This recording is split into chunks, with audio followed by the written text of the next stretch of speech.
The Battle of the Bulge is well known, but there's more to the oft-treaded tale than the 101st Airborne at Bastogne or Sepp Dietrich's drive to Stoumont. This is the story of the Battle of St. Vith.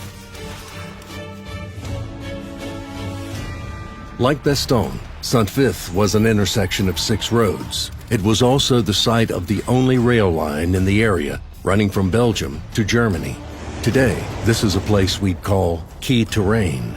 Whatever the Germans called it in 1944, the commander of the 5th Panzer Army, Husso-Icard Baron von Manteuffel, had declared the success of the 5th Panzer Army will rest on the early capture of St. Vith. He ordered General Walter Luft to seize St. Vith by the end of Day 1. He would have accepted Day 2. In a way, St. Vith was even more important than Bastogne, because the Germans lacked gasoline and supplies to move further west. On the other hand, if they took St. Vith, they could resupply there. The Americans were told to hold St. Vith at all costs. In residence in St. Vith was Major General Alan Jones, commander of the 106th Division, the Golden Lions. The last of the U.S. Army's infantry divisions stood up for World War II. It had been as well trained as any other, but it found itself heavily rated to provide combat replacements for other units just before leaving the U.S. Went to the 740th Tank Battalion over in, they were in Belgium at the time when I went in as a replacement. And there again, I didn't say anything about my age. I kept my mouth shut because I didn't want them to find out about it. On December 11th, the 106th relieved the veterans' 2nd Division in its positions on the Schnee Eifel, a long ridge of mountains on the German side of the border. On the 106th left flank was the slightly less green 14th Cavalry Group. To the south was the excellent, if a bit battered, 28th Division, the Bloody Bucket. Communications were mainly by telephone line, as terrain wreaked havoc with the radio net. Luft had 2 Volksgrenadier divisions to attack these 3 regiments and assorted other odds and ends. Neither were of the sort that the German propaganda newsreels were apt to tout. There was the 3-month-old 18th, which included mostly Luftwaffe soldiers that were given rifles and sent at it, and the 62nd Volksgrenadier, or Moonshine Division, which was predominantly made up of 17-year-old Hitler youths. One wonders how von Manteuffel expected St. Vith to be captured within 48 hours. Veterans of the Bulge all mentioned the cold, and this was no coincidence. The launching of the attack was timed pursuant to weather reports from U-boats in the Atlantic.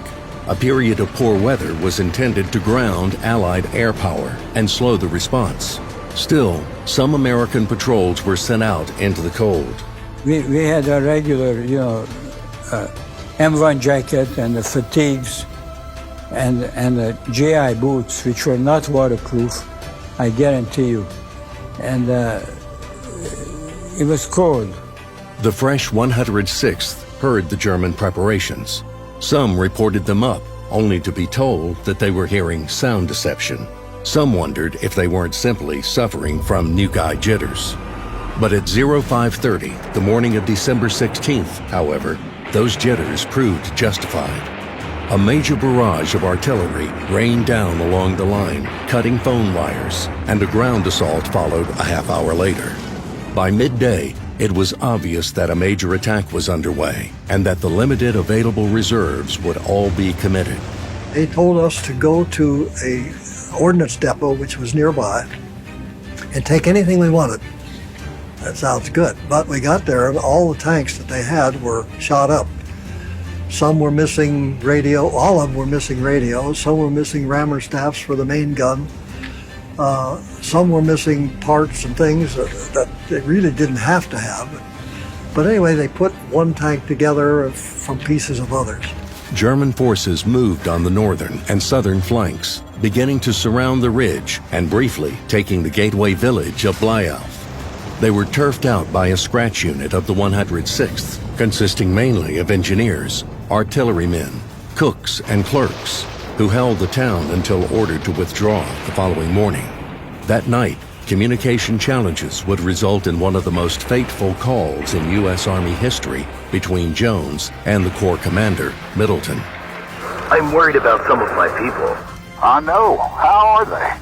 not well, and very lonely. I'm sending up a big friend. Workshop.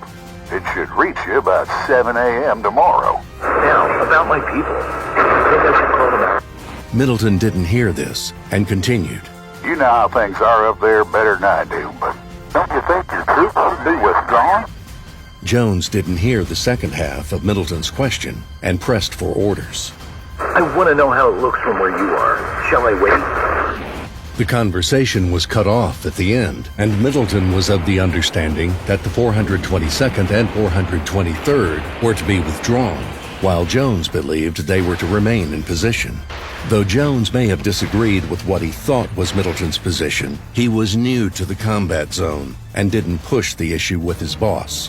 December 17th at 10:30 a.m., Brigadier General Bruce Clark of the 7th Armored Division arrived at St. Vith with just 3 men and a jeep. Jones' hopes that the units on Schnee Eifel would be relieved that day were shattered. The morning of December 18th demonstrated to the Americans in St. Vith the magnitude of the problem they were facing. A convoy from the 7th Armored, driving through the town of Potu, 6 miles behind St. Vith, was ambushed and destroyed by a unit of the 1st SS Leibstandarte, though the majority of the troops escaped to report the blockage in the American line of communication. 7th Armored Division was not about to let the road to St. Vith be cut, however, and Combat Command A made efforts to retake the town. By this time, I had a shell in the breech, and I'd kick him with my right foot. And he and I had a signal, he knew when I kicked him that the gun was ready to fire. So he hit the solenoid with the left foot, the gun fired, the shell comes out, and by this time I had the second one in there and kicked him. So we could fire, I would say, 3-4 seconds. Within 3-4 seconds, every 3-4 seconds, we fire a shot. And the same thing with the AP. If there was a tank, I'd have at least 2 or 3 APs in my lap, just holding it and then kicking him, and he fire and kick it, fire. It used to go very fast. I moved very fast, let me tell you something. When you have another tank coming and you see him, and you see his gun coming out, you move very fast. It became obvious that the U.S. could no longer hold the last bridge across the Our at Steinbrücke for members of the 2 Schnee Eifel infantry regiments able to escape encirclement. The engineers blew it, and the 424th with 9th Armored started a fighting withdrawal. The last chance of succor for the 2 Golden Lions regiments on the hills was to break out of encirclement and recapture the bridge at Schönberg.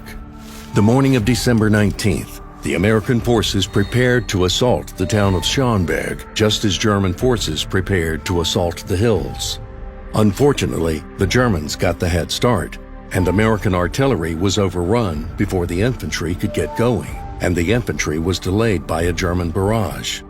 Worse, the Germans had taken measures to protect the one bridge they had captured with heavy anti-aircraft defenses around the town.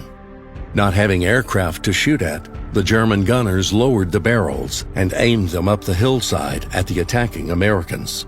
Suffice it to say, the attack failed. Surrounded, out of supplies, and unable to break out, the 2 regiment commanders decided further resistance was futile and that their soldiers should lay down arms, a decision not necessarily agreed to by the soldiers in question. To this day, there is a debate as to whether the 106th could have kept its regiments on the Schnee Eifel indefinitely had they been supplied by air like the isolated forces in Bastogne. But there was only a finite amount of airlift ability.